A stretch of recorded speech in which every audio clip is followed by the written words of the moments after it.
One of the first things you do when you start your business is you hire a bookkeeper.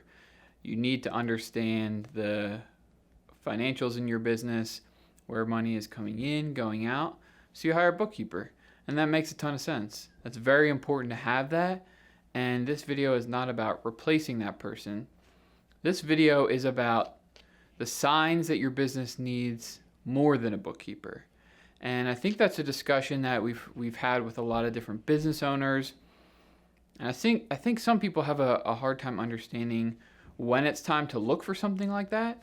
The reality is you can probably get away with having just a bookkeeper for quite a long time, but are you maximizing what you can get out of your business, your profit, and just the value that you can bring?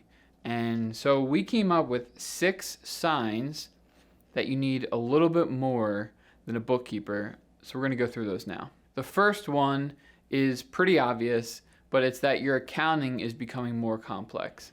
Now this could happen for a variety of reasons.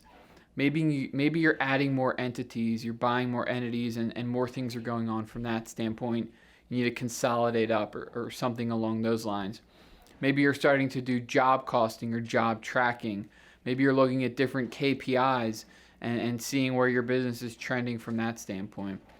Or maybe you just want to get your books on the true accrual basis, and you need a little bit more help to do that. So those are just some of the things that might be signs that, hey, I need a little more help than a bookkeeper. They're great at getting the numbers in the system, but now I want to take the next step and start to do some more analysis and maybe convert my books to accrual or whatever it might be. That might be the first sign. As your accounting gets more complex, the first sign that you need a little bit more help. The second one is a question that I feel like business owners ask themselves, and that is, where is all my money going? And so if you've ever had this question as a business owner, that's a sign that you probably need some more help and some more expertise. You need to bring someone on your team that can not only make sure the financials are accurate, but can then read through them and understand that the story that it's telling and explain to you, hey, this is where your money's flowing, this is how it's coming in, how it's going out, what it's actually doing. Because as a business owner, you should know that, and you deserve to know that. So if you have that question, if you ever had that question, and you continue to have that question, that is a sign that you need some more help. The next one, number 3, is one that we talk about all the time, and that's timely financials and timely reporting. As a business owner, you need to be having your reports and your financials on time. And by on time, I mean having them a month at most after the previous month close. So let's say we're looking at the December financials. December 31st comes, the month closes out. You should have those financials done and completed and all the reporting related to December by the end of January. And the sooner you can get that, the better. I don't understand when people are looking at December financials in July, in August, in September. That information is not really relevant anymore. It's so old and outdated. How are you going to make decisions on that? I mean, look at, for an example, the past couple months with this whole pandemic and the amount of change that businesses have gone through. Imagine if you haven't been looking at your books every single month. We're talking about March, April, and May, and you're not going to look at those until November, December, and January.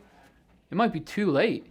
You need that information right now so you can make decisions. You need to be seeing that in, as real time as possible. So within a month, you should be seeing those financials. So if you're not getting that information and it's not coming in a timely fashion, that is a key indicator that you need some more help, and you need a little bit more help than just a bookkeeper. The next sign, this is number 4, is the need to either raise capital or get a loan from the bank. The first thing that they're going to ask for, either an investor or a bank is going to ask for, is a copy of your financials. Are you completely confident in the financials that you're sending across the table and handing them?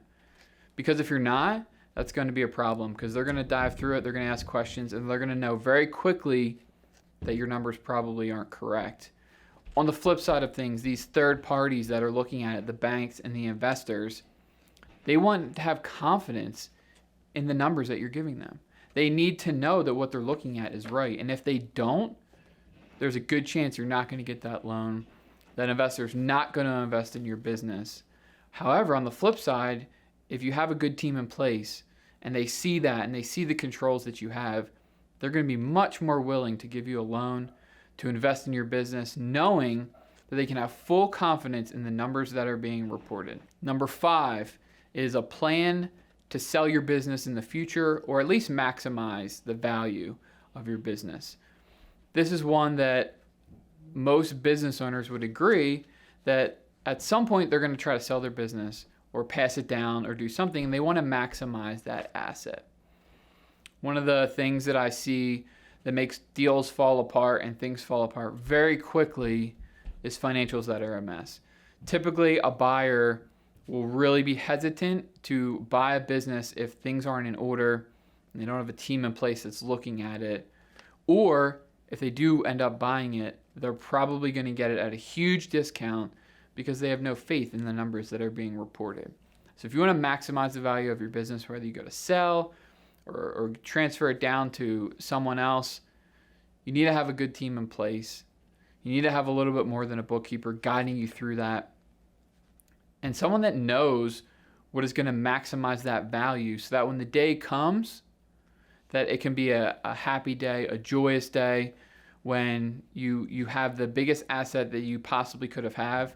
You spent your whole life building up, and not a day where just investing a little bit more into your accounting and the financial side of your business, by not doing that, it could have cost you a lot. That's your whole life work that you put into your business. Don't let that happen to you. And the last one, number 6, is the most simple one on the list, is being in growth mode. I tell business owners all the time that every decision that you make in your business has some sort of financial implication. And you should understand what that is. And so as you're growing, as things are ramping up, you need to be focused on growing your business and running the operations and doing what you're good at. And you need to have a team in place with you that can help facilitate that growth, that can give you the information you need, get you the timely reports, do the analysis, make sure that you're maximizing the asset for when you go to sell it someday. All of these things are so important. So one of the easiest ways to know that, hey, it might be time to get someone else in addition to the bookkeeper that we have, it's just you're in growth mode and you're growing and you're looking for more out of your business. In conclusion, I just want to end with a statement that this video is not to bash bookkeepers. This is not to say that they're not necessary, because bookkeepers are absolutely necessary and critical for every business. However, I do feel like in the life cycle of every business, there comes a time when a little more is needed. And that's what this video is about. Identifying those signs and being able to make a decision to invest more in the financial and accounting side of your business. I hope this video was helpful. I'll talk to you in the next one.